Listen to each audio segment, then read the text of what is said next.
Hello again, Cardine. It's RJ back with another video. Let's get to it. Today's random Mike Schmidt item of the day. I have here the 2020 Topps triple thread card of Mike. This is the base card. Lucky enough to have a bit of a rainbow of that card going. I know there's a whole lot more. It's close to 20 rainbow cards on this one. I shouldn't say 20. I think there's only like 10, but you know how it is with these limited edition sets. The numbers keep getting lower and lower. Your chance of getting that card keeps getting slimmer and slimmer and slimmer. So, and they come up with weird names. I don't, to me it's purple, green, orange, and gold, but they got all kinds of odd names for it. And I'm not going to list them here. So I got this purple one out of 299, this green one out of 275, the orange one out of 199. Gold one out of 99. Don't hold me to those names. That's just what I'm calling them for simplicity's sake. I started this one and began getting colored ones just out of accident almost. And then I realized that they were all from the same set, just parallels of the same card. So I'm going to have to start getting them. They're getting harder and harder to find. They're getting more and more expensive as I go, but I'm still trying. So that is my random Mike Schmidt item of the day. My random baseball collectible, another one of my favorite little Fleer box set. This is what they call the baseball best sluggers versus pitchers. They put this one out about 2 or 3 years in a row. And it's their 44 card set. Checklist was always on the back, which was cool because they didn't waste the card as a checklist. They just put it on the back of the box. And it is just that. Came with 6 logo stickers. As an 87, it was the blue design. And it's just baseball, cards of what they considered some of the game's best players at the time, and literally just had their career stats on the back, which I like the career stat cards. I'm a big fan of the information you can find on these career stat cards. But that really is all it is. And they're alphabetical, the way Fleer does a lot of times. So I'll go through them real quick here for you. I'm not going to even stop too much at any of the people unless I see somebody really impressive that I want to talk about. Sid Bream. Remember Sid Bream sliding home safe in the 91 playoffs? There he is. These are the stars of the day. Von Calderon. A lot of no-name players. Like I said, these sets are great because you get a lot of Hall of Famers for like $1 when you buy them. But also it reminds you of some of the guys who were big-name stars at the time who have kind of just fallen away and you've forgotten all about them. Tom Henke, Teddy Higuera. I love Teddy Higuera. Let me take a look and see if his stats. I believe he was a 20-game winner. Yeah, take a look at that. So for the Brewers, he won 20 games in '86, and people barely remember his name. Teddy Higuera, Petey Gavilia. Petey Gavilia is one of those rare players. Never played a day in the minor leagues. Technically, I guess this would have been his rookie card, the 87 or maybe the 86 traded. But he had take a look, no previous professional experience. Started right in with the Rangers in '86. I can tell you this, late in his career, he did have some minor league experience. Joe McGrain. Joe McGrain was at one time a baseball analyst for Baseball Network. I don't know if he still is or not. Don Mattingly, all the big name guys you'd expect to see here.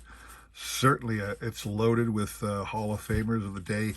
Ken Phelps. Ken Phelps was one of those long-time utility players that played with a number of teams over the years.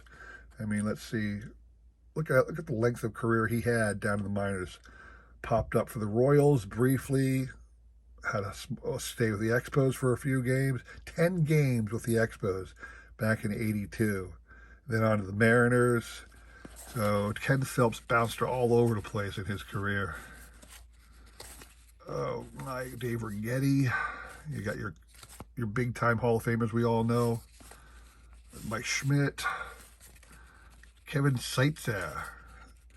Yeah, these guys, without these little box sets, you might forget about Pat Tabler, Without these little box sets, you might not even know these guys were stars in the game of baseball at all.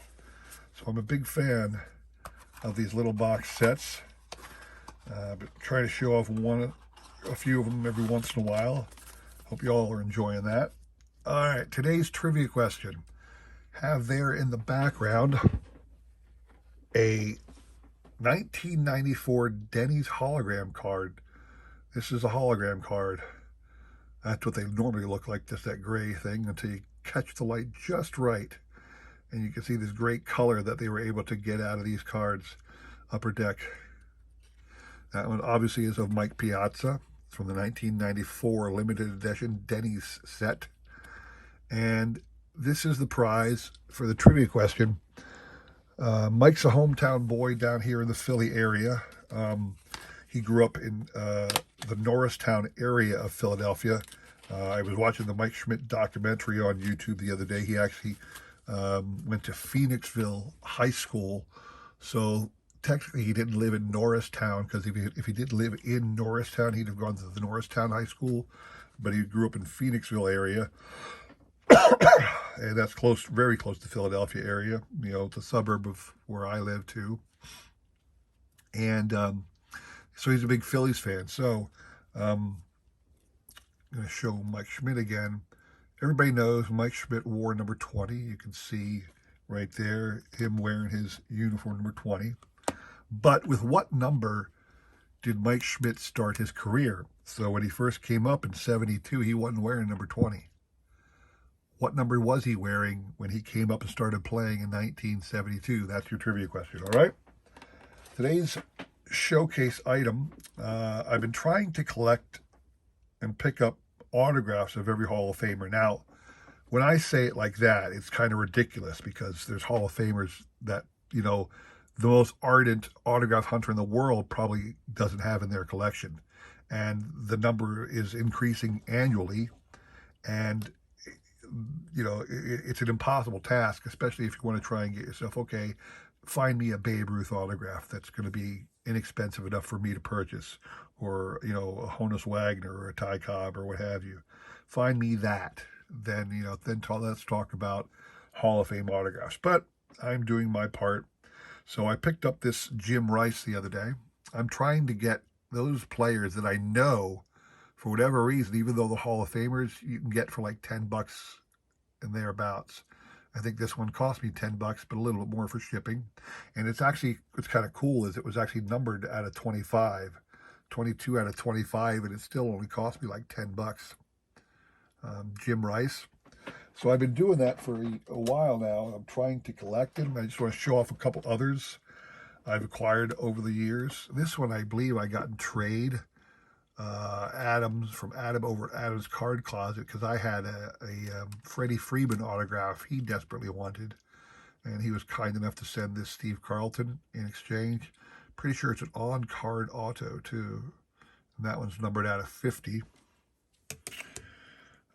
Picked up this here Dennis Eckersley. Usually I'll spend about $20-$25 on an autograph if I think I can snag it, of a Hall of Famer. This one was numbered to 99. Nice signature of him. I think I actually got another Chipper Jones. Maybe I got this Chipper Jones in exchange from Adam, and got the Steve Carlton somewhere else. I think that's actually what it is. Adam had an extra Chipper Jones auto, and he sent me this one. Got the Barry Larkin one here years ago when I was a kid, and my mom this is from Post Cereals, and this one came from a mail-in offer. Little Barry Larkin action, because he was a member of that set. Picked up the Bruce Sutter, inexpensive, like, you know, $20-$25 purchase. And the last one I want to show off right now is the Frank Thomas. What's cool about this Frank Thomas one is it came in a box of random stuff. And I guess the person who, you know, sold me the box of random stuff didn't realize the Frank Thomas auto was there. Hand numbered 111 out of 100.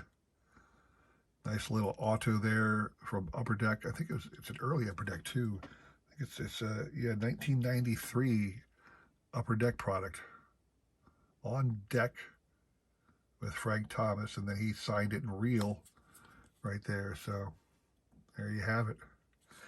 just a few autograph cards of Hall of Famers. As like I said, I'm trying to put together a run of as many Hall of Fame autos as I can get.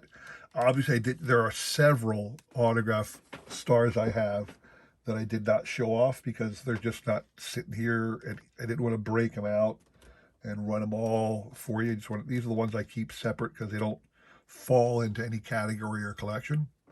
But there you go. So again, this being my Friday video, should drop on Friday.